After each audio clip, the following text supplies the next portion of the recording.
On ne naît pas tueur en série, on le devient. Un constat que fait le réalisateur Stéphane Bourgoin avec 3 des plus grands serial killers que l'Amérique ait jamais enfantés entre les années 70 et 90. En effet, la plupart de ces monstres glaçants d'inhumanité ont tous subi pendant leur enfance soit des violences physiques, soit des sévices psychologiques ou sexuels. À travers leur parcours macabre et un entretien à huis clos avec chacun d'eux, le film que vous allez voir révèle un profil commun à tous les tueurs en série. Froid, calculateur, méthodique, sans compassion. Tout de suite dans Infrarouge, voici les portraits de Ed Kemper, Rod Ferrell et Gérard Schaeffer, 3 prédateurs qu'il valait mieux ne jamais croiser.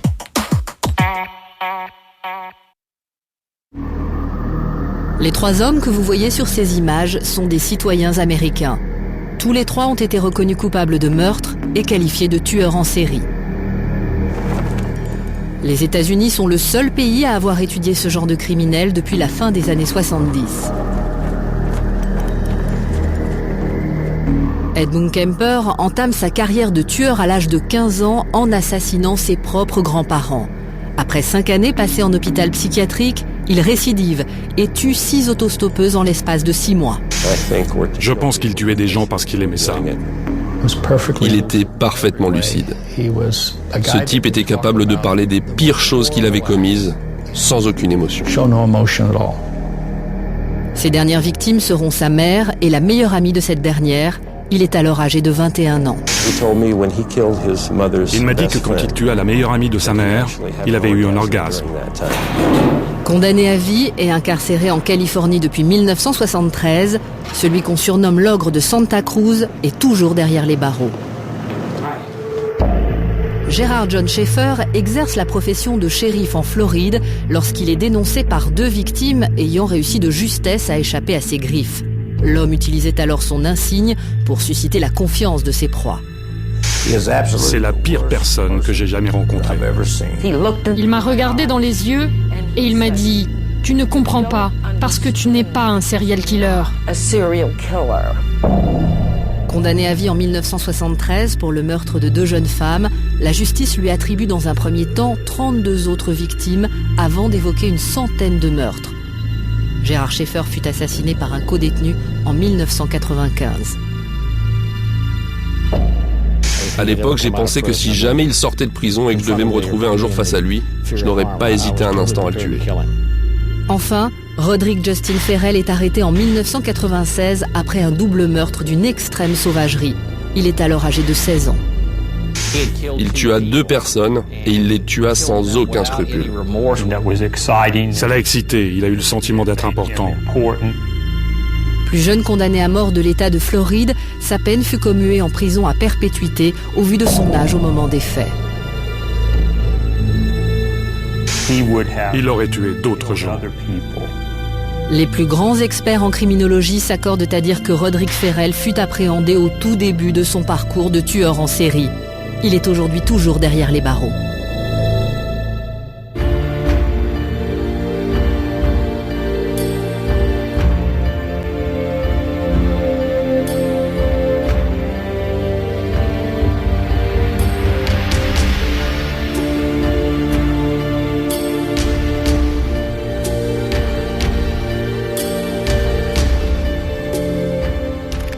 Est considéré comme tueur en série, un meurtrier qui a commis au moins 3 meurtres dans un intervalle de temps allant de quelques jours à plusieurs années.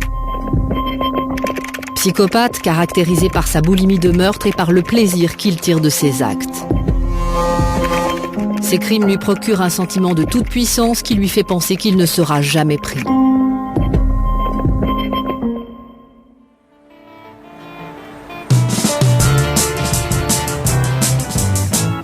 Au début des années 70, la Californie, plus encore que le reste des États-Unis, vit sa grande période de révolution des mœurs et de libération sexuelle.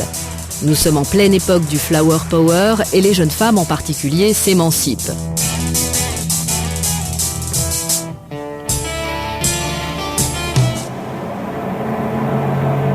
Il est 16h, le 7 mai 1972, lorsque Marianne Pesch et Anita Luchessa font de l'autostop depuis la ville de Berkeley en direction de l'université de Stanford. Une voiture s'arrête, l'homme qui est au volant leur propose de les emmener à destination. Les deux étudiantes montent dans la Ford Galaxy. C'est la dernière fois qu'elles furent aperçues vivantes.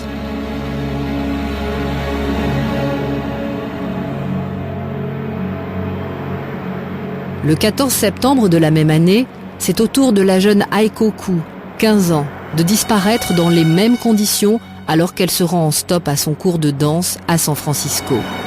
Près de 4 mois plus tard, le 8 janvier 1973, Cynthia Schall disparaît sur la route de l'université de Santa Cruz. Près d'un mois plus tard, le 5 février, sur cette même route, c'est au tour de Rosalind Thorpe et Alice Liu de disparaître. En l'espace de 5 mois, Edmund Kemper, l'ogre de Santa Cruz, a frappé 6 fois. Stéphane Bourgoin est l'un des plus grands spécialistes mondiaux des tueurs en série. En 30 ans de carrière, il s'est entretenu avec une 60aine de tueurs à travers le monde. Nous sommes le 8 novembre 1991 lorsqu'il rencontre Edmund Kemper dans la salle d'interview de la prison californienne de Vacaville.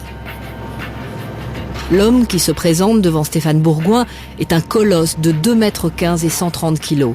Il est alors âgé de 43 ans et purge ses 8 condamnations pour meurtre depuis maintenant 18 ans.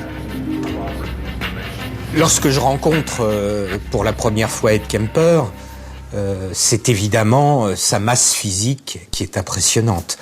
Et lorsque je suis confronté aussi, même assis à sa masse physique, j'ai presque l'impression qu'il est debout face à moi alors que nous sommes tous les deux assis et séparés par une petite table qui doit faire à peu près 50 cm de distance. Et c'est vrai que c'est extrêmement impressionnant. Les crimes ont d'abord eu lieu de mai à septembre. Du dimanche 7 mai au jeudi 14 septembre. Et puis ils ont repris à partir de janvier. Et puis en février. Et ça s'est accéléré. C'est monté en flèche. C'était pas cyclique, mais c'est arrivé de plus en plus souvent. Les 2 premières étudiantes que j'ai tuées sur Ashby Avenue, elles mesuraient moins d'1,60 m. Elles étaient plutôt petites. L'une avait les cheveux bruns, l'autre était blonde. Quand j'ai tué la première fille, j'étais sous le choc. J'étais terrorisé, rien n'allait. J'ai tout fait de travers. Je me suis comporté comme un idiot. Après avoir mis le corps dans le coffre, j'avais les mains pleines de sang et je me suis dit « Oh mon Dieu, je l'ai fait, je peux pas le croire, merde. Maintenant, je dois tuer l'autre. » Notre homme se livre facilement. Il n'a aucune difficulté à exprimer les horreurs qu'il a commises et qui malheureusement ne furent pas les premières.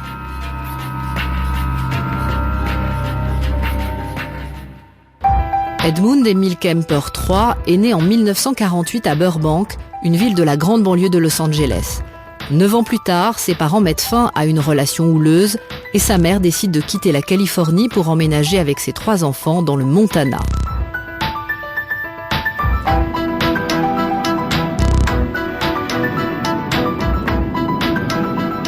Helena, la capitale de l'État, ressemble à l'époque à une petite bourgade perdue au milieu des montagnes. La famille Kemper emménage alors dans une de ces maisons modestes tout près du lac qui borde la ville. Le petit Ed, qui a 2 sœurs, est le 2e enfant de la famille. Ce qu'il va vivre dans cette maison va très vite s'apparenter à un véritable calvaire. Clarnell, sa mère, impressionnante par sa taille et rude avec son entourage, reporte alors sur l'unique présence masculine du foyer toute la haine qu'elle voue à son ex-mari.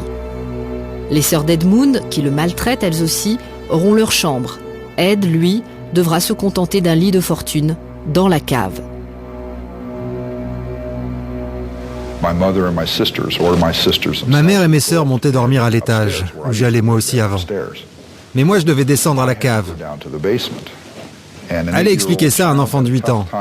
C'est incompréhensible. Pourquoi moi, je devais aller à la cave? Je descendais en enfer et elle montait au paradis. La surface de la terre, c'était le salon. Et moi, je devais descendre et affronter des démons, des monstres, des fantômes qui me terrorisaient. Elle n'y était pas obligée. Il est obligé de dormir dans la cave où il n'y a absolument aucune fenêtre et où il y a une terrifiante chaudière à l'ancienne qui fait beaucoup de bruit et qui a 2 ouvertures. Et pour lui, la nuit, lorsque les flammes jaillissent au travers de ces ouvertures, il a l'impression que c'est les yeux du diable qui le regardent directement. Harold Cartwright est avocat. Commis d'office lors du procès de Kemper, il est alors enquêteur pour la défense. Il se souvenait de cette époque et il me la décrivait en détail. Il m'a dit alors que ça avait été la pire période de sa vie. C'est à cette époque que ses sœurs se moquaient de lui. Elles le rudoyaient sans cesse, elles le brimaient tout simplement. Et sa mère était une personne brutale. Jamais physiquement, mais selon lui, elle était très brutale avec lui.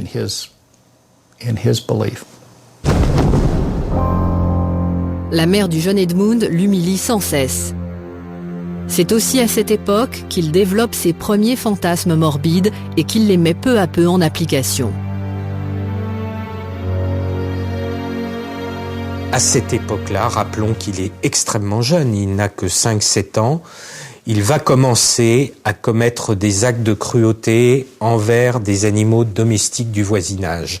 Des chiens et des chats disparaissent et on se rend compte, puisque sa mère découvre les corps momifiés de ces animaux dans le placard de la chambre de Ed Kemper. Les chiens et les chats sont décapités, les pattes sont coupées. C'est aussi à cette époque qu'intervient un épisode dans l'enfance de Kemper que les spécialistes seront en mesure d'analyser des années plus tard.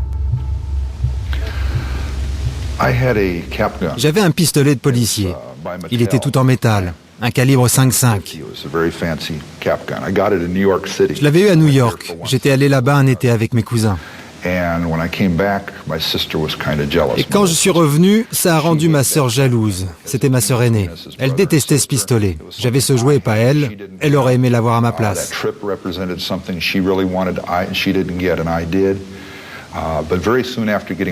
L'après-midi, alors qu'on venait tout juste de rentrer de voyage, elle a commencé à se disputer avec moi pour une broutille.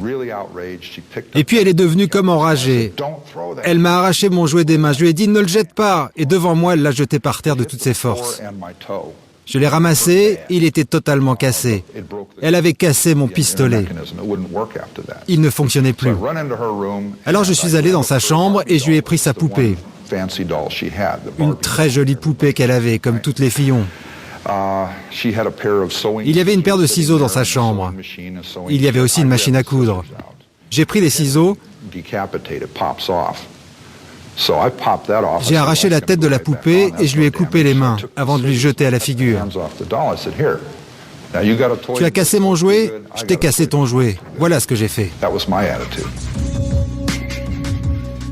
Même si cet épisode ne fait pas forcément d'un enfant un futur tueur en série, il n'empêche. C'est un geste lourd de sens que Kemper reproduira sur les corps de la plupart de ses victimes. Jean-Pierre Bouchard est un des plus grands spécialistes français de la question des tueurs en série. Il a étudié des dizaines de cas comme celui d'Edmund Kemper. Alors, le fait que soit arrivé cette chose où il décapite la poupée de sa sœur par vengeance et lui coupe les membres, c'est quelque chose que l'on retrouvait déjà dans la psychologie d'Ed Kemper, où déjà il fantasmait là-dessus. Et à partir du moment où c'est un fantasme qu'il aime bien, c'est quelque chose qu'il va remettre en scène plus tard, qui va rester dans sa tête, qui va développer, qui va compliquer, et hélas, qu'il va agir, qu'il va passer à l'acte avec ça, sur certaines de ses victimes. Alors c'est tout le problème des fantasmes précoces, là aussi, qui se développent, les fantasmes étant quelque chose d'imaginaire, qui quelquefois peut prendre une coloration sexuelle et qui va être recherché pour exciter mentalement ou sexuellement la personne en question, donc il va les développer et peut être le mobile de passage à l'acte important sur de futures victimes. Par la suite, il ne se passera pas de jour sans que le jeune Kemper ne développe des jeux morbides avec ses sœurs. Ed Kemper, lorsqu'il a à peu près une dizaine d'années, joue avec ses 2 sœurs à des jeux totalement morbides, notamment un jeu de la chaise électrique et de la chambre à gaz. Et Ed Kemper va attacher ses deux sœurs sur un lourd fauteuil, les ligoter pour faire croire qu'elles vont être exécutées sur la chaise électrique. Frédéric Balland est psychologue et a longuement collaboré avec la police judiciaire parisienne sur des cas de tueurs en série. Ils ont joué à la mort, ils ont joué à certains jeux de destruction de l'autre. Ce qui est venu très tôt en fait dans sa vie, certainement sur un mode défensif. Détruire l'autre, c'est pouvoir exister. Sinon, comment exister par rapport à une mère qui le maltraite, qui fait de lui quelqu'un dont l'existence est détestable, dont on veut nier l'existence en le faisant dormir dans la cave.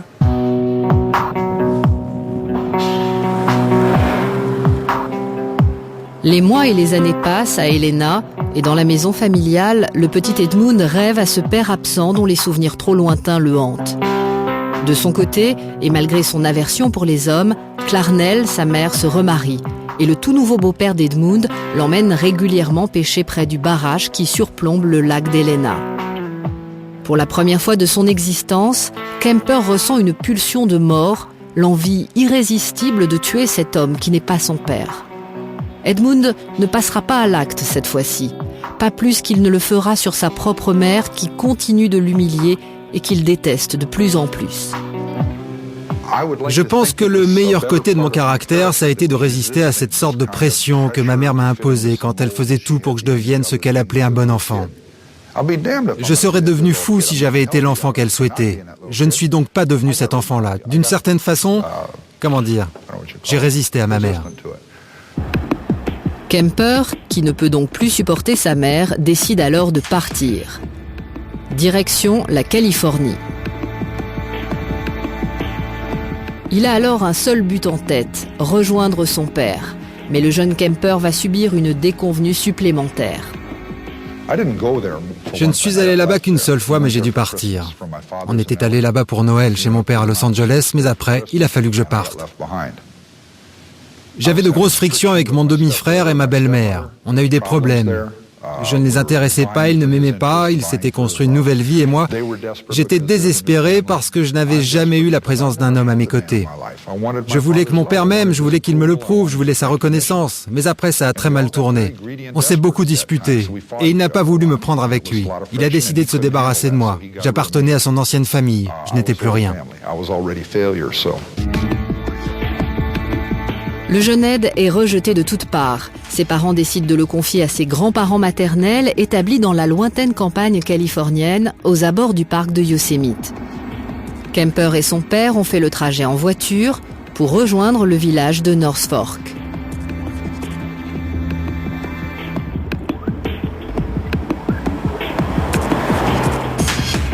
C'est dans cette maison qu'Edmund Kemper va être hébergé quelques mois et c'est ici qu'il va commettre pour la première fois l'irréparable. À l'époque des faits, Richard Verbrugge est inspecteur de police spécialisé dans les affaires criminelles. Il sera l'un de ceux qui, des années plus tard, arrêteront Kemper. Sa grand-mère était une femme très très dure. Elle le rendait furieux parce qu'elle faisait des choses qu'il aurait voulu faire. En revanche, il estimait que ce qu'elle lui donnait à faire, c'était des occupations de bonne femme.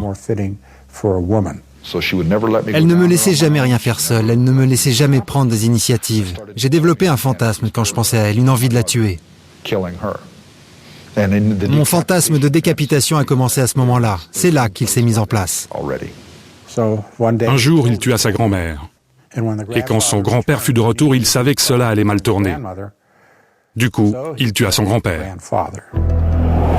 Après avoir tué ses grands-parents, Ed Kemper appelle alors sa mère pour la prévenir de ce qu'il vient de faire. Étant encore mineur, il n'a pas 15 ans, Kemper n'ira pas en prison. Il est interné à l'hôpital psychiatrique d'Atascadero en Californie le 6 décembre 1964. Il va y rester un peu plus de 5 ans. À l'époque, ni les médecins, ni les autorités ne détectent la marque d'un tueur qui récidivera un jour ou l'autre. À cette époque-là, les tueurs en série n'étaient pas connus. On avait très peu étudié ce genre de phénomène. On ne savait pas comment il fonctionnait exactement. C'était les débuts. Ça ne veut pas dire qu'il n'y avait pas de tueurs en série auparavant. Ça veut dire juste qu'on ne les avait pas étudiés, qu'on ne les avait pas forcément interpellés. La personnalité de Kemper sera évaluée et les psychiatres se tromperont de diagnostic, le déclarant schizophrène paranoïde.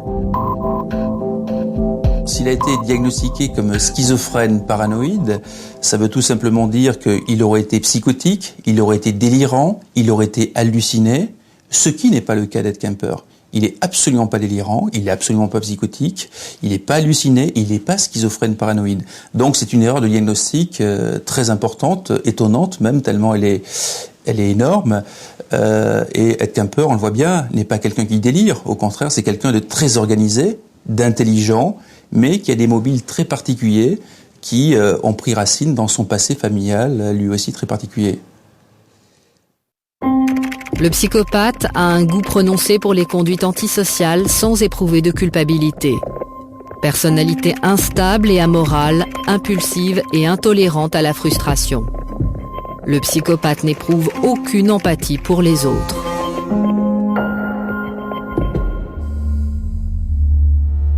De l'autre côté des États-Unis, à Eustis, en Floride, une ville située au nord d'Orlando. Nous sommes le 25 novembre 1996.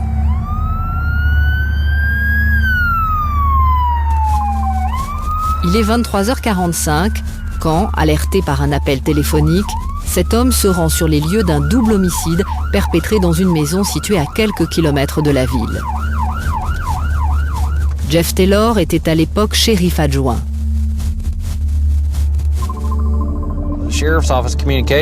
Sur le canal de communication du bureau du shérif, le canal 911, on nous annonça un appel d'urgence.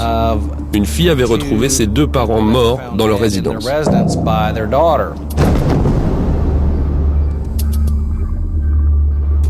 Lorsqu'il pénètre dans la maison, Jeff Taylor découvre les cadavres de Richard Wendorf, 49 ans, et de son épouse, Ruth, 53 ans. Il constate que les 2 victimes ont été massacrées avec une extrême violence. Leurs visages sont défigurés. 3 jours plus tard, le 28 novembre, le jour de Thanksgiving, un jeune homme de 16 ans, Roderick Justin Ferrell, est arrêté à Bâton Rouge, en Louisiane. Il est interrogé le lendemain par la police. Voici le sergent Lango du bureau du shérif de Lake County en Floride. Et moi je suis chargé de l'enquête de police. Votre nom complet est Roderick Justin Ferrell ? C'est ça. Le jeune Roderick Ferrell raconte alors avec une nonchalance déconcertante le double meurtre qu'il vient de commettre 3 jours plus tôt. J'étais avec mon pied de biche dans les mains. S'il venait vers moi, j'étais prêt à frapper de toutes mes forces. Bon, voilà ce qui s'est passé. Il s'est retourné, il a commencé à se relever du sofa, mais je l'ai vu et après, je n'ai plus arrêté de frapper.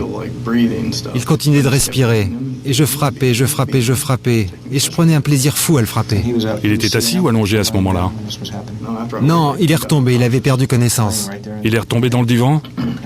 Oui, parce que quand il a commencé à se retourner, j'ai frappé. Là, j'ai frappé en pleine figure, sur la tempe. Et j'ai frappé jusqu'à ce qu'il refroidisse. Jusqu'à ce que cet enfoiré crève. J'ai frappé jusqu'à ce qu'il meure. Et là... Avez-vous fait autre chose avec le pied de biche ? Je l'ai planté une dernière fois dans le thorax parce qu'il ne s'arrêtait toujours pas de respirer. Son cœur battait toujours ? J'ai planté le pied de biche comme ça. Pour le tuer définitivement. La tête de M. Wendorf ressemblait à un hamburger saignant. Son visage et son cerveau étaient totalement broyés. Richard Wendorf est allongé dans un canapé du salon lorsque Ferrell lui assène 40 coups de pied de biche au visage. Il va ensuite dans la cuisine et tombe sur son épouse, qui, comprenant qu'elle est agressée, lui envoie sa tasse de café à la figure avant de se jeter sur lui de toutes ses forces. Elle était dans la cuisine et elle m'a jeté sa tasse de café au visage. J'en avais partout. Après, elle s'est jetée sur moi et a commencé à me griffer. Du coup, j'ai commencé par la frapper avec le manche du pied de biche, derrière la tête. Elle a essayé de fuir? Non, elle est venue contre moi, elle m'a planté ses ongles dans la peau. J'ai frappé jusqu'à ce qu'elle arrête. Où avez-vous commencé à frapper? Derrière la tête ou au visage? Juste là? Ok.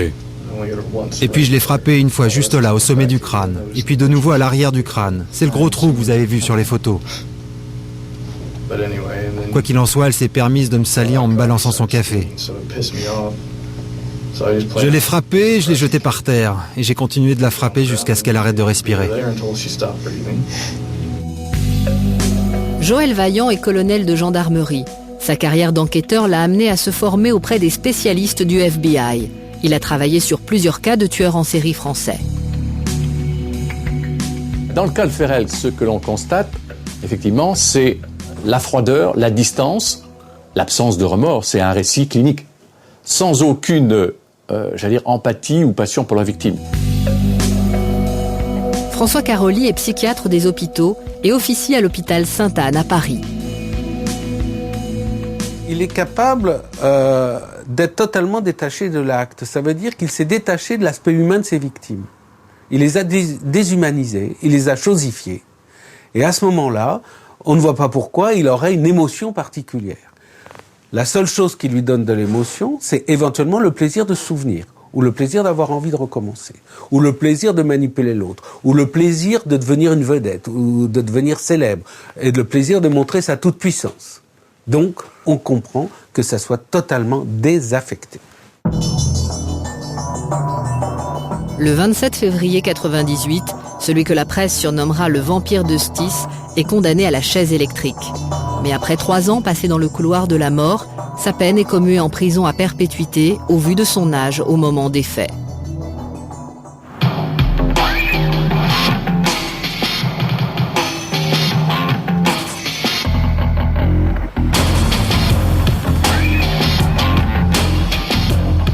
Roderick Ferrel est enfermé à la prison de Stark lorsque Stéphane Bourgoin le rencontre le 7 mars 2008. Depuis qu'il est en prison, c'est la première fois que Ferrel accepte de parler à un spécialiste des tueurs en série. Il se tient sur ses gardes. Lorsque je rencontre Rod Ferrel dans la prison de Stark, la première chose qui me frappe, c'est qu'il entre dans la pièce furtivement. Il se glisse comme ça, comme si il était une ombre. Il ne me regarde même pas dans les yeux, il ne regarde personne dans les yeux. Et pendant tout l'entretien, il est comme figé. Vous avez quelqu'un qui est fixe, je dirais, qui ne bouge pas. On voit tout de suite qu'il est dans la maîtrise de son corps, ça veut dire de sa pensée, donc de ses actes, de ce qu'il va vous dire. Il veut rester maître. Et ça, c'est également une caractéristique des tueurs en série, c'est-à-dire d'essayer toujours de rester maître d'eux, parce que ce sont des manipulateurs nés. Comme pour Edmund Kemper, et comme pour la plupart des serial killers, c'est dans l'enfance de Ferrel que réside sans aucun doute ce qui constituera plus tard sa personnalité de tueur, l'origine de sa déviance. Sa mère, Sondra Gibson, a 17 ans lorsqu'il vient au monde. Elle est immature et instable. Son père, lui, disparaît dans la nature 3 semaines après sa naissance. Son père Rick est parti quand il avait 3 semaines. On s'est séparés à ce moment-là. Il a eu très peu de contact avec Rick par la suite. Il est venu le voir 2 ou 3 fois. Et c'est tout. 2 ou 3 fois pendant toute sa vie. Le jeune Rod est donc élevé par des grands-parents à la fois très religieux et eux-mêmes totalement déviants.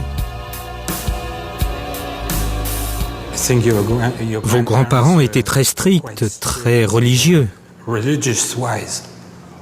Oui, très. Ils étaient pentecôtistes. Et vous avez parlé aussi de messes noires qui se sont passées. Pouvez-vous nous parler de ces messes? De quel groupe elles dépendaient? Qu'est-ce qu'on y faisait? Quels sont vos souvenirs de cela? Les messes noires se pratiquent de la manière suivante. Il y a 2 sortes de messes noires. La première appartient à l'église sataniste et l'autre est moins organisée. Elle n'est pas rattachée à un groupe. Elle n'a pas de nom particulier. Mais la pratique des 2 est complètement différente. À mon avis, pour l'une, c'est comme s'il s'agissait de rituels chrétiens modernes. Il n'y a pas de sacrifice, cela relève plus du dogme que de la croyance. L'autre messe noire est plus puritaine. On croit aux anciennes traditions, aux sacrifices, aux rituels du sang, des choses comme ça. Avez-vous participé à ces rituels? J'ai participé à 2 d'entre eux. J'ai participé au rituel du gardien, c'est comme ça qu'on dit. Ils prennent un jeune enfant, garçon ou fille, ils l'initient par différents rituels ou par des chants, des mantras, des choses comme ça.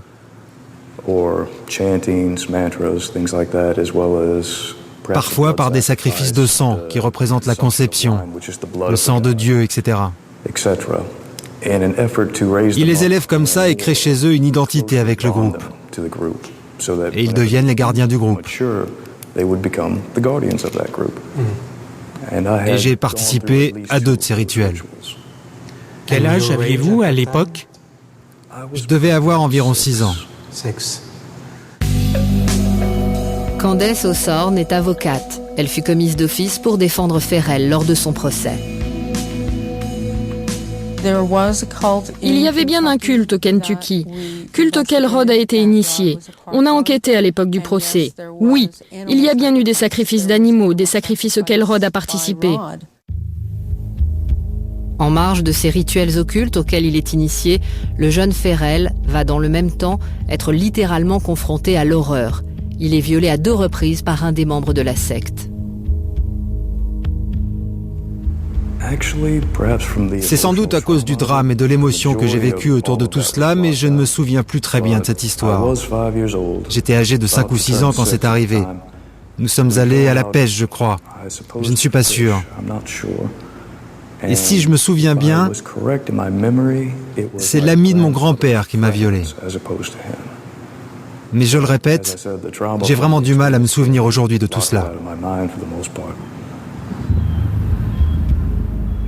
Au procès, ce n'est pas un ami, mais bien le nom de son propre grand-père qui est mentionné. Quoi qu'il en soit, ce drame viendra s'ajouter aux antécédents déjà lourds du jeune Ferrell. Dans le cas de Ferrell, il est évident que le fait d'avoir vu et participé à des messes noires, d'avoir été violé, d'avoir eu cette famille pour le moins très particulière, très irrationnelle, croyant à des choses qui pour nous sont tout à fait aberrantes et morbides évidemment, va avoir une influence sur lui. Et le viol, évidemment, c'est toujours quelque chose qui est très très marquant, et notamment à cet âge-là, parce que c'est la perte de confiance dans le monde adulte, c'est aussi un risque de traumatisme important et un goût de vengeance. Au procès Ferrell, toute la jeunesse du tueur est passée au crible. Les jurés apprennent alors qu'après l'avoir initié à des messes noires, sa famille l'enrôle alors qu'il a une dizaine d'années dans des rituels voués au vampirisme, mélangeant croyances et jeux de rôle. C'est dans ce contexte que la personnalité du jeune Ferrell va se constituer avant qu'il ne bascule définitivement quelques années plus tard. On ne naît pas tueur en série, on le devient. Et qu'il y a donc un cheminement dans la maturation du fantasme qui va durer 15-20 ans. Et il y a un certain nombre de constantes dans, l'enfance. On constate que 30% de ces tueurs en série ont souffert de sévices physiques, 70% de sévices psychologiques et 40% de sévices sexuels. L'adolescence du jeune Ferrell se déroule entre le Kentucky, d'où il est originaire, et Eustis, en Floride. C'est la période où il bascule. Le vampirisme devient pour lui un moyen de dominer ses copains de lycée qui l'endoctrinent pour mieux les manipuler. Il va alors développer toutes sortes de techniques pour dominer son entourage. Shane Matthew assure à l'époque la sécurité au lycée d'Eustis. Il a eu affaire de nombreuses fois avec Ferrell. À l'époque où j'ai connu Ferrell ici, c'était un jeune homme très manipulateur. Il avait imposé des règles très strictes à ses copains. Il leur téléphonait chaque jour, à de nombreuses reprises, et il leur envoyait également des lettres. C'est comme cela qu'il les manipulait. Il leur interdisait d'avoir des amis autres que lui, ou alors certains qui étaient déjà à sa botte et qu'il leur imposait comme amis. En fait, il n'avait pas le droit de s'intéresser à autre chose qu'à sa propre personne. C'était sa manière de les manipuler. Comment faisiez-vous pour avoir une telle influence sur votre groupe ? En fait, j'utilisais principalement des moyens psychologiques. J'étais souvent allé à la librairie de l'université et j'avais étudié la psychologie. J'avais également lu des livres qui m'ont permis de me renseigner sur la façon de penser des humains. J'utilisais différentes techniques qu'on peut considérer comme des techniques de lavage de cerveau ou d'altération du processus mental. Je jouais aussi sur les mantras, ou encore sur le dérèglement des sens, des choses comme ça. Et vraiment, j'essayais de pénétrer leur mental, leur esprit, de sorte qu'il n'y avait plus que moi qui existais pour eux.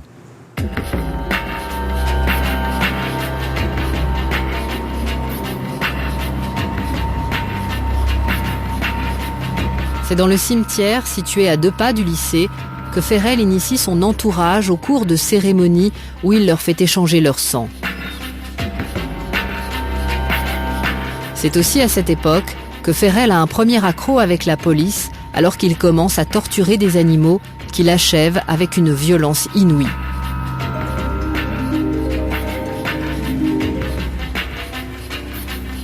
Plus rien ne peut désormais arrêter Ferrell dans sa quête de domination et de violence, jusqu'au jour où il décide de massacrer les époux Wendorf. Un double homicide qu'il avoue sans aucune pression lors des 2 interrogatoires effectués après son arrestation, mais qu'il nie 12 ans après devant Stéphane Bourgoin.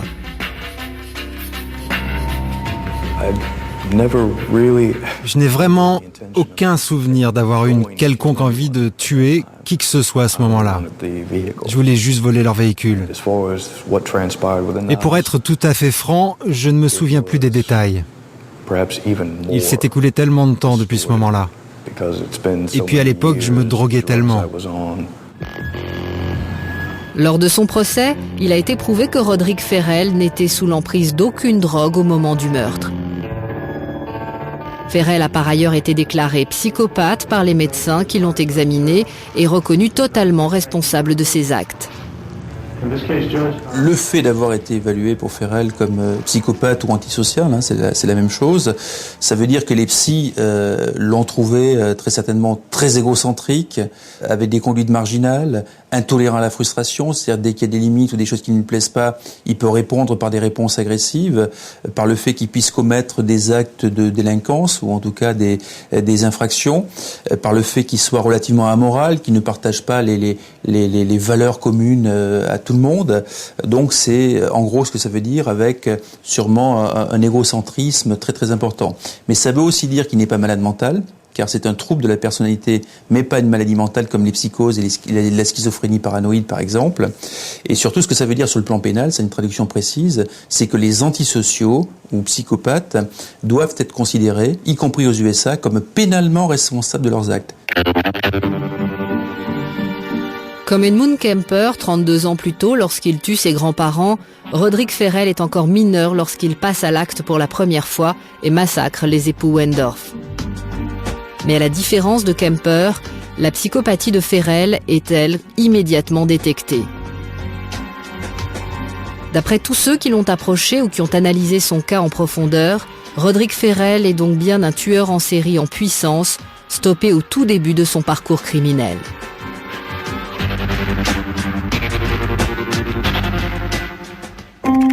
Le mode opératoire désigne tout ce que va faire un tueur en série pour réaliser son crime. La signature désigne les éléments repérables de la psychologie du tueur laissés sur la scène de crime.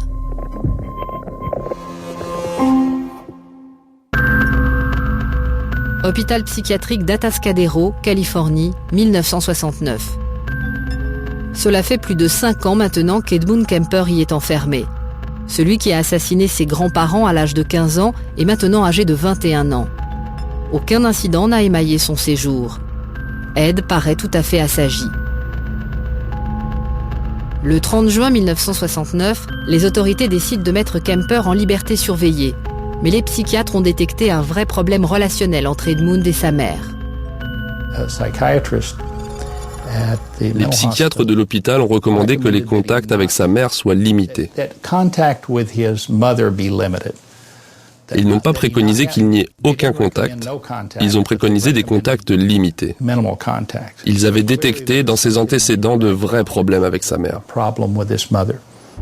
3 mois plus tard, la California News Authority, qui gère son cas, prend une décision qui va à l'encontre des psychiatres qui l'ont suivi. Elle le place chez sa mère, qui est revenue s'installer à Santa Cruz, en Californie, où elle travaille à l'université. L'erreur sera fatale. À cette époque, Kemper cumule les petits boulots. Dans le même temps, il commence à fréquenter un bar de Santa Cruz. C'est le repère des policiers de la ville qui viennent s'y détendre le soir autour d'un verre. À l'époque, Jim Conner est un de ceux-là. Il est alors un de ces policiers qui patrouillent en ville au volant de leur voiture pour assurer la sécurité des habitants. Beaucoup d'officiers de police et d'adjoints connaissaient Ed à cette époque. Et lui savait qu'on venait ici prendre une bière après le travail. Il se joignait à nous de temps en temps. Kemper est donc devenu un intime des policiers de la ville. C'est à ce moment-là qu'il va rôder son mode opératoire avant de basculer irrésistiblement dans l'horreur. Sa cible, les étudiantes qui font de l'autostop. Pourquoi ? Parce que ma mère travaillait à l'université. Ma mère et ces jeunes femmes de la middle class étaient à l'université et moi, j'étais comme mon père. Je n'étais pas à la hauteur de ces jeunes femmes. Elles étaient trop bien pour moi. Je me sentais rejeté. Elles représentaient tout ce que je voulais détruire. Comme tous les tueurs en série, Kemper va d'abord imaginer et rôder son mode opératoire. Pendant 3 ans, il va le mettre au point et prendre près de 300 autostoppeuses à bord de sa voiture entre Santa Cruz et San Francisco. J'avais mis au point un jeu. Je roulais et je prenais des gens qui faisaient de l'autostop. J'ai constaté que certaines personnes ne voulaient pas monter dans ma voiture parce que un jeune homme seul au volant, c'est pas très rassurant. Du coup, je me suis dit, mais pourquoi ? Et j'ai voulu voir si je pouvais changer ça. Faire monter les personnes qui ne voulaient pas et les emmener où elles voulaient. Parce que je savais que je ne leur ferais rien. Alors j'ai réfléchi. En fait, tout dépend de l'image que vous donnez. Si vous êtes surexcité, oh génial, des autostoppeuses là-bas, dans ce cas-là, évidemment, personne ne montera dans votre voiture. En revanche, si vous regardez votre montre avec un air pressé, je n'ai pas de temps à perdre, vous regardez dans votre rétroviseur, vous vous arrêtez, ce type est un businessman, aucun risque, on peut monter. J'ai donc joué à ce petit jeu et elles sont montées dans ma voiture. Mais à ce moment-là, j'imaginais pas du tout tuer des gens. C'est plus tard, quand j'ai commencé à tuer des gens, que je me suis servi de cette technique. Un jour de mai 1972, le 7 mai précisément, Kemper passe à l'acte. Ce jour-là, 2 étudiantes de 18 ans, Marianne Pêche et Anita Luchessa, font du stop sur la route qui va de Berkeley à l'université de Stanford. Kemper va déployer tous ses talents pour les faire monter dans sa voiture. Pêche ne voulait pas monter. L'autre fille, Anita Luchessa, elle, n'avait aucune expérience de l'autostop. Qui monte à l'avant, qui monte à l'arrière. Elle a ouvert la porte et m'a demandé si j'étais OK. Elle m'a dit Stanford. J'ai répondu, je vais à Palo Alto, je peux vous déposer. Super! Elle a ouvert la porte, elle a rabattu le siège avant pour que son amie monte à l'arrière, mais l'autre se méfiait, elle ne cessait de me fixer avec un air très sérieux. Elle savait qu'elle ne voulait pas monter, tout était réuni. Un homme seul, dans une voiture coupée, et non pas une 4 portes, sans autre moyen pour sortir que de passer par la portière avant. Elle n'aurait pas dû monter dans cette situation, toutes les mauvaises conditions étaient réunies.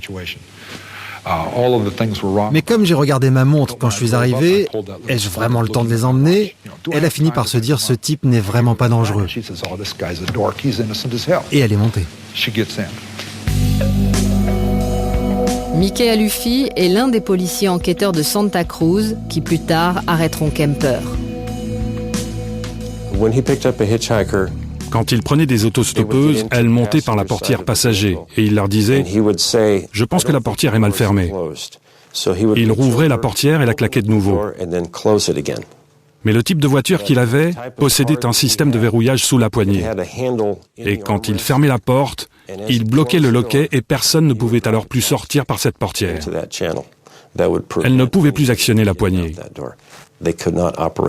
Et quand c'était fait, il me disait « Maintenant, elles m'appartiennent ».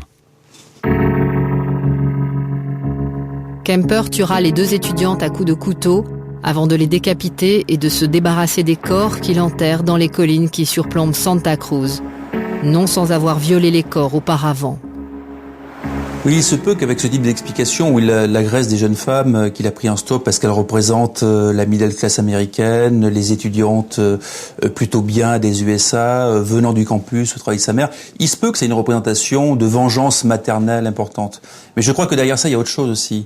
Ed Kemper, depuis longtemps déjà, a nourri, a fantasmé sur l'idée d'agresser des jeunes femmes, parce qu'il était un peu un échec sentimental, un échec relationnel par rapport aux femmes en général. Là aussi, se sentait en quelque sorte rejeté, et il a développé cette idée donc de les forcer, de les agresser et de les tuer, et ça a pris une valeur mentale, morale et érotique importante pour lui.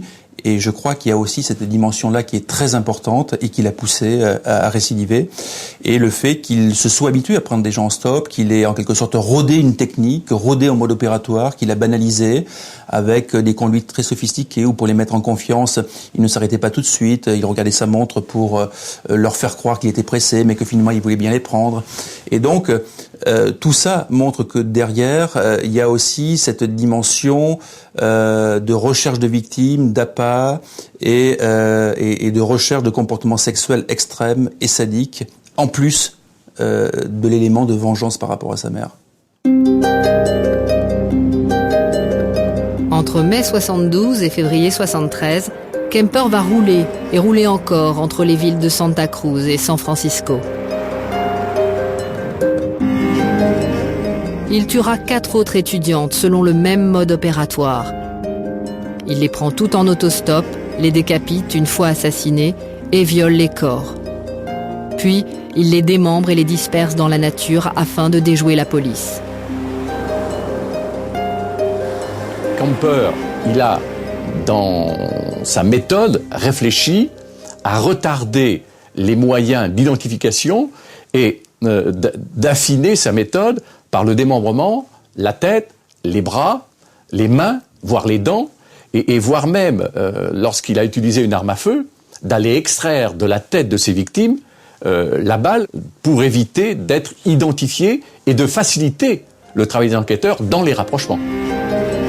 À cette même époque, et alors qu'il commet ses crimes à répétition, Kemper, qui est toujours en liberté surveillée, doit passer des tests psychologiques de probation. Il les franchit sans aucune difficulté. Son casier judiciaire est effacé le 29 novembre 1972. Dans le même temps, il continue de fréquenter le jury room et ses amis policiers, ce qui lui permet de savoir où en est l'enquête.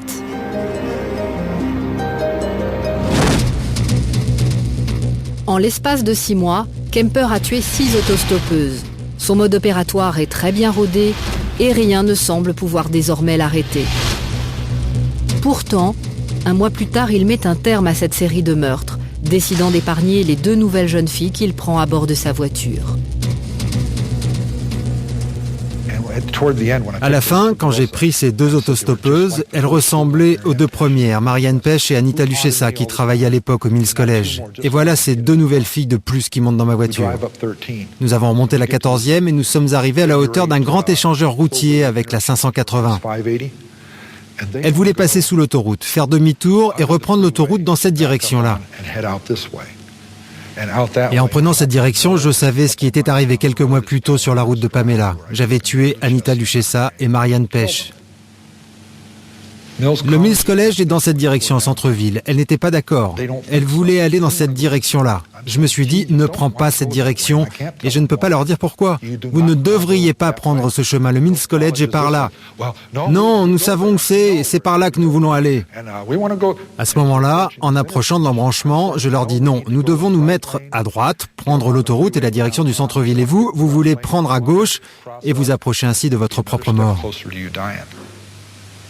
Parce que même si je prenais une autre route que celle de Pamela, au-dessus de la 580, même si je faisais demi-tour pour reprendre l'autoroute, il y avait un endroit là-bas, un cul-de-sac, une rue très calme qu'on pouvait rejoindre très vite, et là, elles étaient mortes. Il était urgent de ne pas y aller. Et si j'avais pris ce chemin, cela ne m'aurait pas encouragé à arrêter. Il n'aurait plus été question que je me teste. Mes armes étaient dans ma voiture quand elles sont montées. C'était exactement la même situation qu'avec les deux premières. J'étais terrifié à l'idée de les tuer. À ce moment-là, j'avais tué les autres étudiantes. C'était 2 mois après les 2 dernières. Et je voulais savoir si je pouvais résister, comme on arrête de boire ou de fumer. Elles étaient pétrifiées. Oh mon Dieu, nous n'aurions pas dû monter dans la voiture de ce type. Je leur ai répondu, restez calme, tout va bien, si je me trompe, je vous le promets, on fera demi-tour et on prendra alors la route que vous vouliez emprunter. Et je savais qu'après la prochaine sortie, on accédait directement au centre-ville. Croyez-moi, s'il vous plaît. Elles étaient transies, elles ne pouvaient plus bouger ni parler, leur visage était pétrifié. Je me suis dit, merde, mes armes étaient sous mon siège, vous savez. J'ai rejoint l'autoroute et 2 sorties plus tard, j'étais au Mills College. Mais elles n'étaient pas plus rassurées. Elles refusaient de prendre un chemin qu'elles ne connaissaient pas. Ça les terrorisait. Mais elles ne savaient pas que si j'avais accepté de prendre leur route, j'aurais probablement dit OK et j'aurais tué une fois de plus. J'aurais supprimé 2 vies supplémentaires. Je ne connaissais pas ces 2 jeunes femmes, je ne sais pas où elles en sont aujourd'hui. Elles ne se souviennent probablement pas de cet incident. Je les ai emmenées jusqu'au Mills College, à l'intérieur du Mills College, jusqu'à l'entrée du collège, exactement au pied de l'immeuble. Et elles sont sorties de la voiture et elles se sont engouffrées dans le bâtiment sans se retourner. Et elles ont dû refaire de l'autostop. Mais vous savez quoi ? Je pense qu'elles ne se sont jamais doutées jusqu'à aujourd'hui de ce qui aurait pu leur arriver. Kemper a donc rompu son rituel. Tuer des autostoppeuses ne lui suffit plus. Il met cette fois un nom et un visage sur son besoin viscéral de meurtre.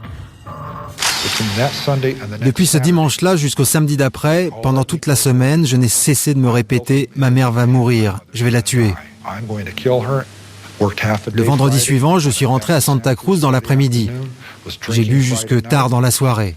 Je me suis endormi jusqu'à ce que ma mère arrive et nous avons échangé nos derniers mots, sans nous disputer. Je suis allé la voir dans sa chambre pour parler avec elle. Je ne suis pas en train de me donner des excuses pour le meurtre. Je dis juste qu'il suffisait qu'elle me dise quelque chose, qu'elle me dise les bons mots pour arrêter toute cette merde. Le petit enfant que j'étais a ressurgi dans ma tête. Il fallait juste qu'elle me dise quelque chose et je stoppais tout. Je me souviens qu'elle lisait un livre, qu'elle l'a reposé et qu'elle m'a dit « Oh mon Dieu, tu ne vas pas rester toute la nuit à me parler ». D'habitude, dans les mêmes circonstances que cette nuit-là, j'aurais répondu « Non » et je serais parti. Elle aurait su qu'elle m'avait vexé et le lendemain, nous nous serions reparlé. Mais là, je savais que nous n'allions pas reparler. Je suis reparti dans ma chambre, je savais que je n'allais pas dormir, je me suis allongé 3 ou 4 heures. Il devait être environ 5 heures du matin quand je suis revenu avec un marteau. Je lui ai défoncé le crâne et je lui ai coupé la tête.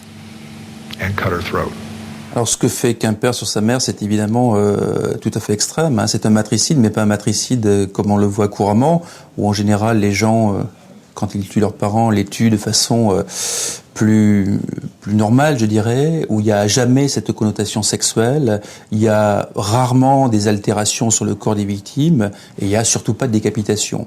Donc on sent chez Ed Kemper le cumul et l'énorme expérience qu'il a avant ce matricide de l'agression, de ses fantasmes sadiques avec démembrement, décapitation, de la haine extrêmement ancienne remontant à ses plus jeunes années contre sa mère, et du désir d'élimination totale de sa mère avec cette conduite tout à fait étonnante et peut-être unique de viol du cadavre de sa mère démembré, donc après avoir lui donné la mort. Donc on sent bien qu'il y a le cumul de ce désir de vengeance extrême sur la mère, mais aussi tout ce passé d'érotisme sadique qui est là, et ce désir d'agression érotique aussi du cadavre de sa mère pour mieux l'anéantir en quelque sorte.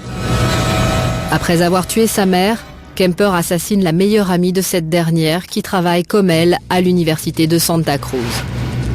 Puis il décide de quitter la ville. Pervers pathologique, personne au tempérament froid et calculateur. Les autres ne sont pour lui que des objets qu'il manipule pour les dominer et arriver à ses fins.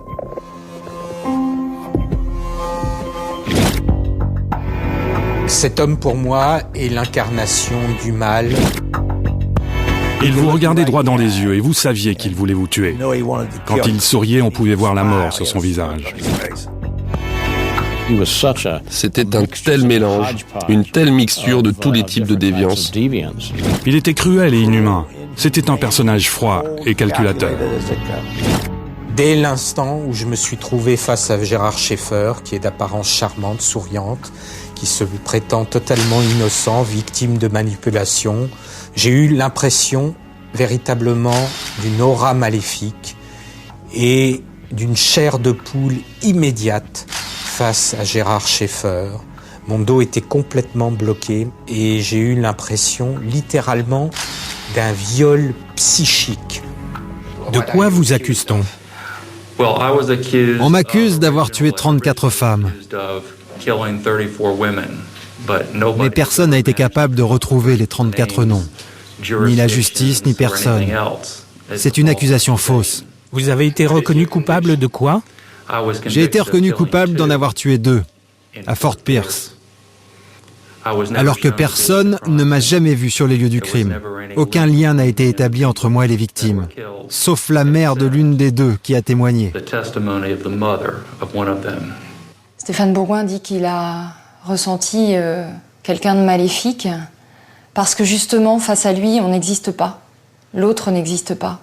L'autre est nié dans son individualité, dans son humanité. On a là un cas de perversion comme on en voit quand même assez rarement, Dieu merci. Gérard Schaeffer est condamné à la prison à vie en 1973 pour le meurtre de 2 jeunes femmes. Par la suite, la police lui attribuera au total 34 victimes, mais elle estime qu'il pourrait en avoir tué entre 80 et 110.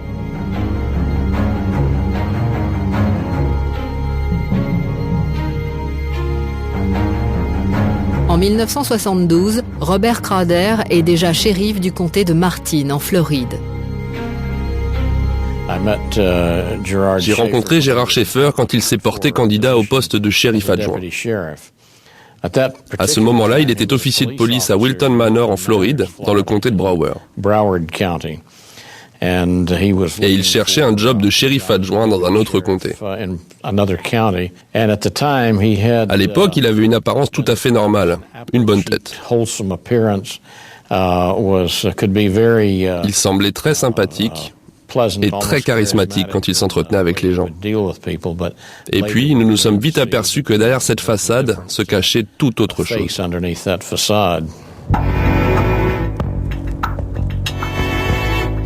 Schaeffer emménage alors dans cette maison située à quelques kilomètres du bureau du shérif.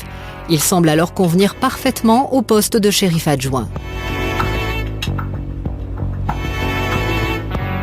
Mais 28 jours plus tard précisément, Schaeffer commet une énorme faute et va être démasqué par son supérieur.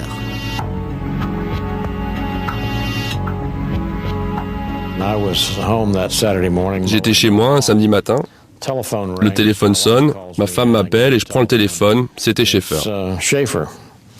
Et il me dit, vous allez vraiment être fou de rage contre moi, j'ai vraiment fait quelque chose de stupide, quelque chose de pas bien. Je lui ai alors dit, dites-moi ce qui s'est passé. Il me dit, hier, alors que j'étais en train de travailler, il y avait 2 filles, 2 gamines en train de faire de l'autostop. Et je me suis arrêté pour parler avec elles et j'ai essayé de les mettre en garde contre les dangers de l'autostop, pour des filles, de tout ce qui pouvait leur arriver. Et elles se sont mises à rire et ne m'ont pas pris au sérieux. Du coup, je me suis arrangé pour les revoir aujourd'hui. Et j'ai voulu leur faire très peur, pour leur montrer, pour les convaincre que ce qu'elles faisaient était dangereux. Elles n'auraient plus rigolé et il ne risquait plus de leur arriver quoi que ce soit après ce que j'allais leur faire. Et il m'a dit qu'il les avait emmenés dans les bois, qu'il les avait attachés et les avait maltraités. Et pour les terroriser, il leur a ri au nez et leur a dit qu'il s'absentait un moment avant de revenir les finir. Mais quand il est revenu, elles s'étaient enfuies, elles avaient réussi à se détacher. Les 2 jeunes filles en question s'appellent Pamela Sue Wells et Nancy Ellen Trotter. Elles savent alors qu'elles ont échappé de justesse à un tueur pervers. Après avoir arrêté Schaeffer, Robert Crowder veut comprendre ce qui s'est passé. Il leur donne alors une reconstitution avec les 2 jeunes filles.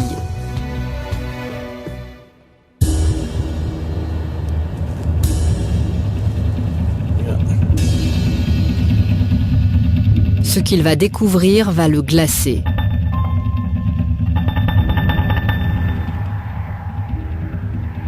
Emmené dans les sous-bois à la sortie de la ville, Schaeffer décide d'abord de bâillonner les 2 jeunes filles avant de leur entraver les membres, de leur passer une corde au cou et enfin de les attacher à un arbre. Et puis, Schaeffer leur annonce qu'il s'en va, qu'il a une course à faire, mais qu'il va revenir pour finir son travail. Il leur annonce qu'il va les tuer, mais qu'avant, il va d'abord les torturer.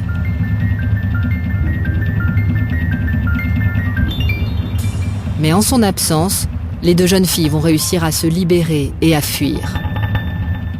Les 2 jeunes femmes m'ont raconté à peu près la même histoire à propos de Schaeffer, qu'elles ont croisé la veille et qu'elles ont revu le lendemain. Et puis elles m'ont dit qu'il leur avait fait toucher ses testicules et puis d'autres endroits du corps. Je ne me souviens plus de tout ce qu'elles m'ont décrit. Elles ont commencé à être terrorisées quand il les a ligotées et quand il les a suspendues. Schaeffer est donc arrêté par son supérieur. Survient alors un nouvel élément qui va le démasquer définitivement. 2 corps sont dans le même temps retrouvés dans les environs de Vero Beach, à Fort Pierce précisément.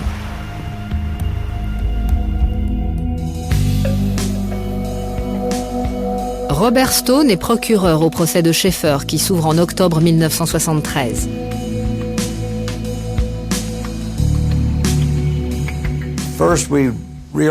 D'abord, on a réalisé qu'on avait peut-être mis la main sur un assassin. Et puis, il s'est trouvé qu'un vieux monsieur qui se promenait dans les bois a trouvé par hasard des os, peut-être des ossements humains. Alors la police est allée là-bas.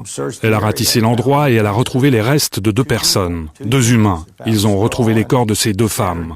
Leurs dents avaient disparu. Et presque au même moment, la mère d'une fille qui était portée disparue en septembre 72 s'est rendue au bureau du shérif.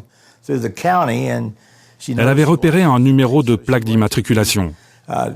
Elle est allée au bureau des cartes grises pour savoir à qui elle appartenait. Or, il se trouvait que c'était celle de Gérard Schaeffer qui était déjà en prison. L'appartement de Schaeffer est alors perquisitionné et ce que les policiers découvrent chez lui finit de les convaincre de sa culpabilité. Il conservait des souvenirs de ses victimes et nous avons retrouvé une boîte remplie de bijoux et des effets personnels de différentes filles portées disparues dans le comté de Broward, situé un peu plus au sud. Et nous nous sommes dit qu'il avait probablement tué aussi ces personnes. Lors de la perquisition, outre les bijoux de ses victimes, les policiers retrouvent même des photos que le tueur a prises lui-même avant et après ses meurtres. Comme pour Pamela Wells et Nancy Trotter, Schaeffer utilise le même mode opératoire lorsqu'il enlève Susan Place et Georgia Jessup. Sous la contrainte, il emmène les 2 jeunes filles dans les bois, au bord des marais qui bordent l'océan. Il choisit alors une clairière située au milieu des marais, à quelques centaines de mètres de la route et à l'abri des regards. Il les ligote et les attache aux arbres. Il leur faisait boire de l'alcool. Et une fois qu'elles étaient saoules, il les prenait en photo. Et il prenait du plaisir à les terroriser. Il les suspendait au bout d'une corde et les faisait souffrir. Il faisait tout ce qui était en son pouvoir pour humilier ces femmes. Le rituel est lié vraisemblablement au plaisir de dominer, bien entendu. D'ailleurs, c'est souvent à l'arme blanche que ça se passe, parce qu'il y a un contact physique avec les victimes, soit à l'arme blanche, soit par strangulation, soit par suffocation. Donc, il touche les victimes et il les fait souffrir lentement, manifestement. Et le rituel est dans la lenteur. Et après les avoir tués, il violait leur corps aussi longtemps qu'il le pouvait. Et puis il finissait par les démembrer et par se masturber au-dessus de leurs restes. Ce qui est caractéristique de Schaeffer, c'est qu'il cumulait les paraphilies. Alors qu'est-ce que ça veut dire paraphilie? C'est tout simplement ce qu'on appelait autrefois les perversions sexuelles. Alors ce sont des motivations érotiques très particulières qui ne sont pas du tout partagées par tout le monde. En l'occurrence pour Schaeffer, c'était son goût immodéré et très érotique du plaisir qu'il prenait à sadiser ses victimes. Et à les sadiser par le bondage, les attachements, les liens qu'on a retrouvés dans ses dessins, comme dans ses passages à l'acte et sur ses scènes de crime. Mais c'est aussi le fait qu'il érotisait tout ce qui tournait autour des matières fécales, la coprophilie, tout ce qui tournait autour de l'urine et des émissions urinaires, donc l'urophilie. Il faisait boire ses victimes pour les voir uriner, pour les photographier, donc c'est tout à fait caractéristique. Il a retiré évidemment un plaisir sexuel et surtout ce grand sadisme qui là aussi est une paraphilie extrêmement grave et extrêmement dangereuse. Donc Schaeffer cumulait tout ça avec une façade sociale protectrice et ça n'a fait quelqu'un d'extrêmement dangereux. Lors de son procès, Schaeffer échappe à la peine de mort qui est à l'époque suspendue en Floride. Il est alors condamné à la prison à perpétuité. Plus tard, alors qu'il est toujours derrière les barreaux, la justice fera officiellement le lien avec 32 autres meurtres commis dans la région grâce aux preuves retrouvées chez lui.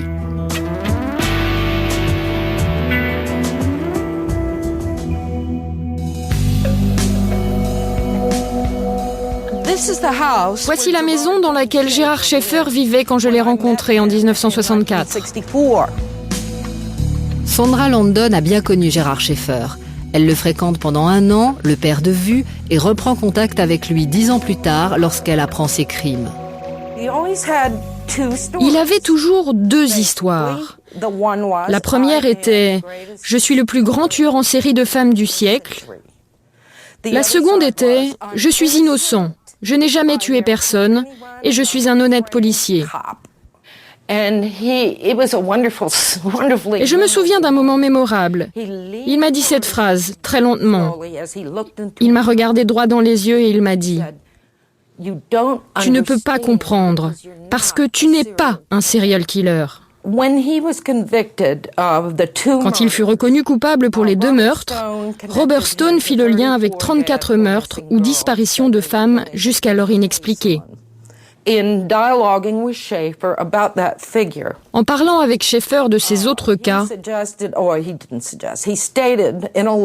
il écrivit dans une lettre que le nombre de ses crimes était compris entre 80 et 110. Il me parla de cela. C'est absolument horrible. Il me dit, comment définir un meurtre? Si tu as une victime qu'on laisse mourir, est-ce un meurtre? Si tu tues une femme enceinte, est-ce 2 meurtres ou un seul? Il comptait en fonction de ce type de réflexion. on the actual count of actual murders. Alors qu'il est en cellule, Gérard Schaeffer pousse le vice jusqu'à publier des nouvelles sous le titre de Killer Fiction, nouvelles dans lesquelles il met en scène, sous l'alibi du roman, ses propres crimes. La police s'en servira là aussi pour faire le lien avec d'autres meurtres non élucidés.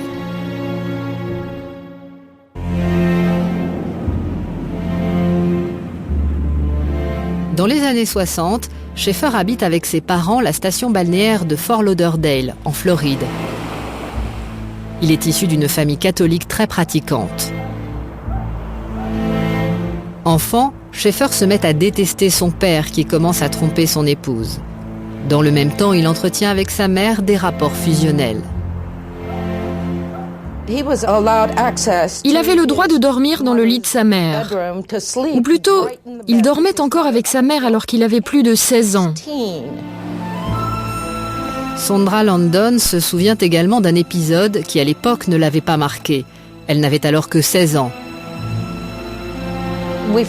On était assis sur la plage. Il faisait nuit.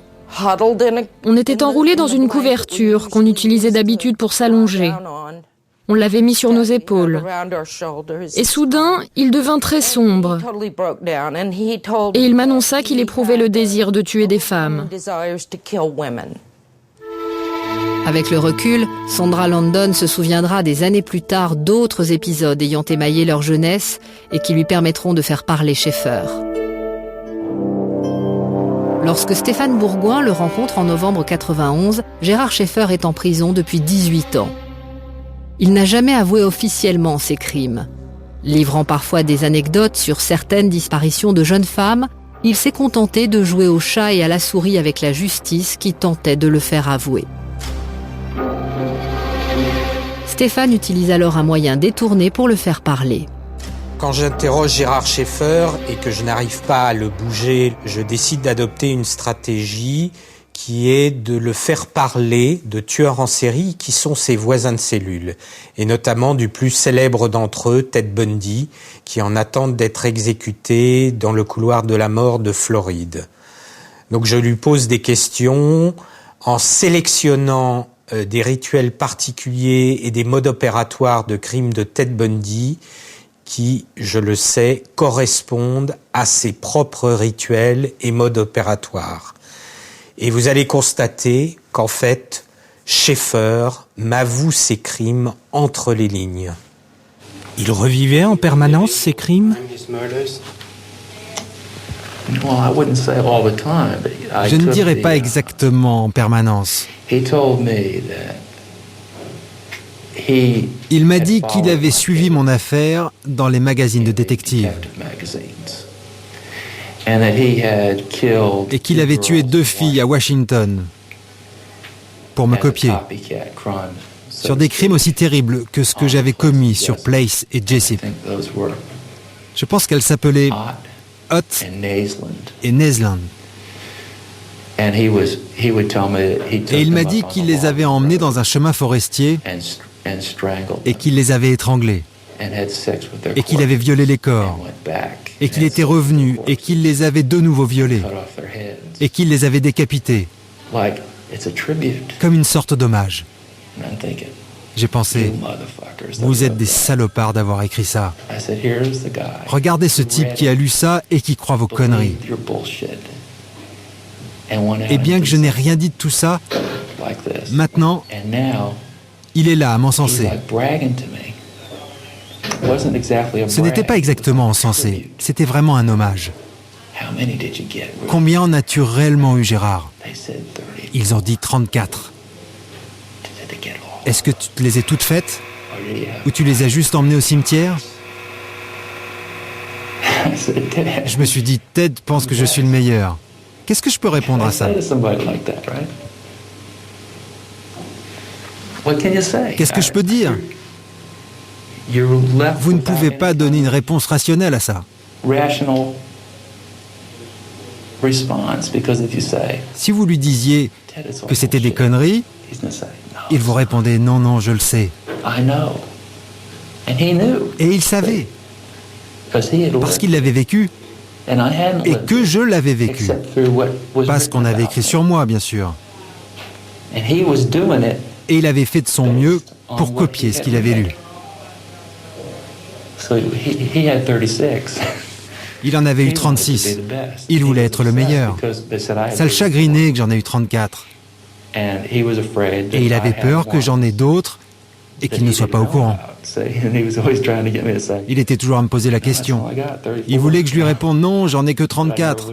Mais je n'ai pas dit ça. J'avais compris qu'il était très embêté à propos du nombre. Et moi, je revenais vers lui et je lui disais « Je suis le meilleur, Ted. Tu peux avoir peur. Je suis là et je suis le meilleur. » Juste comme ils disent. Le numéro 1. Monsieur Stone a raison. Le meilleur de tous. Et toi, tu n'es rien. Ça le rendait fou. Ce n'est pas possible. Je lui montrais la une du Palm Beach Post et je lui disais « Lis ça, mon vieux, c'est culte. En première page. Le Palm Beach Post. Culte. Je suis le leader du culte. » Ce n'est pas possible. Il était dégoûté. Il y a des éléments de perversion qui sont manifestes et qui sont liés au plaisir qu'il prend à certains moments à raconter son histoire, certes, mais en même temps à vouloir être meilleur que le meilleur. La perversion résidant au fait que d'une part il n'avoue pas ses crimes, mais en même temps il fait savoir que les autres sont moins bons que lui, qu'il est plus fort que les autres, et même si on regarde bien, on ne peut pas penser qu'au moment où il se lèche les babines, où il se passe la langue sur les lèvres, il n'éprouve pas un grand plaisir, puisqu'en même temps, il y a une intensité dans les yeux et dans de la baisse du ton qui montre tout le plaisir qu'il a encore à, en quelque sorte, revivre ses expériences. Comme pour tous les tueurs en série, Gérard Schaeffer a jeté son dévolu sur des proies systématiquement plus faibles que lui. De jeunes femmes, plus faciles à attraper. Les tueurs en série, tels qu'on les a étudiés, ne sont pas des gens courageux, contrairement à ce que la littérature ou le cinéma veut bien faire croire. Soit ils sont courageux, soit ils sont extrêmement intelligents. Ni l'un ni l'autre ne sont vrais. Les tueurs en série sont des gens qui s'attaquent à des victimes plus faibles qu'eux. Ils s'attaquent à des femmes ou à des hommes jeunes, en général. Ils sont armés face à une victime qui va avoir beaucoup de mal à se défendre. Ils ne s'attaquent pas en fait à plus fort qu'eux. On peut remarquer que ce ne sont pas des guerriers. Ce sont des gens qui ont peur des autres, très souvent, qui d'ailleurs dans leur vie de tous les jours sont plutôt considérés comme gentils, certainement parce que le conflit n'est pas forcément quelque chose de simple pour eux, mais autrement sont plutôt des gens qui vont éviter de se confronter à des gens qui vont avoir une certaine puissance. Gérard Schaeffer est mort assassiné de 40 coups de couteau par un codétenu le 3 décembre 1995. Fantasme, scénario imaginaire figurant la réalisation d'un désir profond.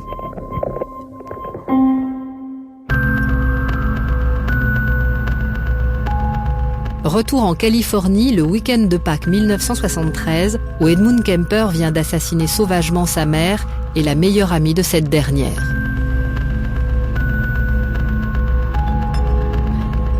À la même époque, certaines parties de corps des 6 étudiantes qu'il a assassinées quelque temps plus tôt et qu'il a jetées à la mer sont revenues avec le courant sur la plage de Santa Cruz. La police est sur les dents. Kemper, qui se sent alors cerné, prend peur et décide de s'enfuir. Il quitte la Californie et roule jour et nuit avalant des pilules pour lutter contre le sommeil.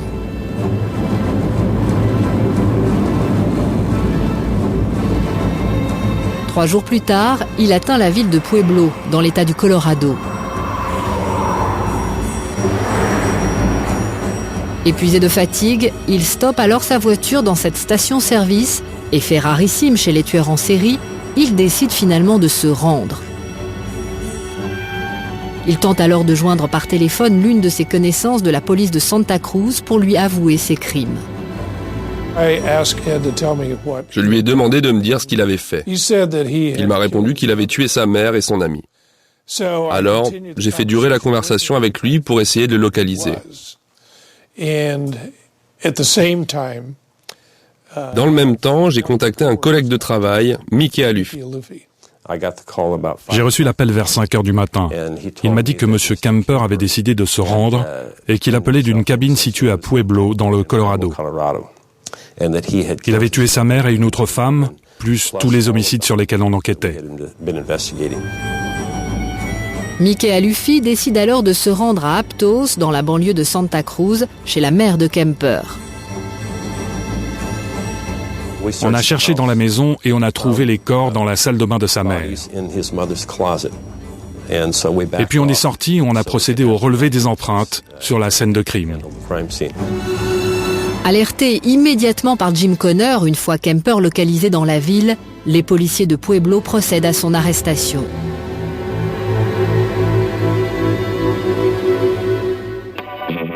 Mickey Alufi et Richard Verbrugge font alors le voyage à Pueblo pour récupérer Kemper. Sa déposition fut très complète. Il a tout avoué. Il se souvenait de tout. On n'a pas procédé à un interrogatoire extrêmement fouillé. On voulait juste savoir quelles étaient les personnes qu'il avait tuées. Et c'est essentiellement ce qu'on a fait. Il a parlé des différentes filles qu'il avait tuées. Il a parlé du meurtre de sa mère et de la meilleure amie de celle-ci. Kemper est donc très coopératif. Et pendant tout le voyage de retour qui dure 3 jours, il continue de parler.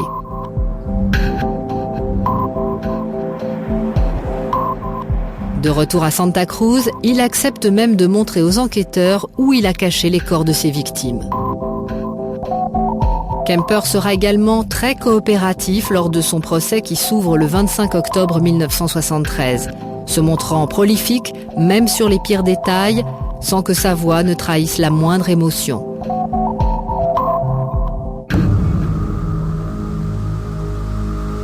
Comme lors de l'interview accordée à Stéphane Bourgoin 18 ans plus tard, Kemper est intarissable dès qu'il s'agit de parler de lui et de ce qu'il a commis. Le cas Kemper, à ma connaissance, est un des cas uniques où quelqu'un délivre tout d'un coup le besoin de se soulager. L'esprit de détail que certains tueurs en série peuvent avoir, c'est pour moi une sorte, je m'excuse du terme, d'équivalent masturbatoire, où ils sont là à se faire plaisir à eux-mêmes, à circuler en boucle, et en plus, bon, ce sont des sujets qui deviennent célèbres, enfin qui sont dans une véritable apparence, et je pense que face à l'autre, ils ont la jouissance de les rendre mal à l'aise, de les importuner, de leur montrer que eux ont un plaisir, et ils jouissent comme un exhibitionnisme du malaise qu'ils repèrent dans le regard de l'autre, qu'ils dominent à ce moment-là. Edmund Emil Kemper coopéra avec la police sur ses crimes. Il est l'un des tout premiers cas de tueurs récidivistes à avoir été étudié par le FBI pour mettre au point les techniques de profilage permettant de traquer ce genre de criminels aux États-Unis. Mais après 35 ans passés derrière les barreaux, une question demeure, valable pour tous les autres cas de tueurs en série. Ed Kemper serait-il encore susceptible de tuer ? Quand quelqu'un a fait le genre de choses qu'Ed Kemper a fait sur des personnes innocentes, il ne les connaissait pas, il ne les avait jamais rencontrées, elles étaient comme des étrangères qui sont passées dans sa vie. Vous ne devez jamais laisser une personne comme ça sortir de prison. Parce que vous ne pouvez absolument pas prendre le risque que ce qui s'est produit une fois puisse recommencer. Donc, non, je ne veux pas revoir Kemper dans la société, et pourtant, je l'ai défendu. Sur la période 1900-2000, 298 cas de tueurs en série, les 298 cas libérés ont récidivé. Un jour, Il ira devant la commission de probation et il dira « Oui, je pense que je suis prêt pour la liberté conditionnelle. Je prie juste pour que personne ne lui accorde. »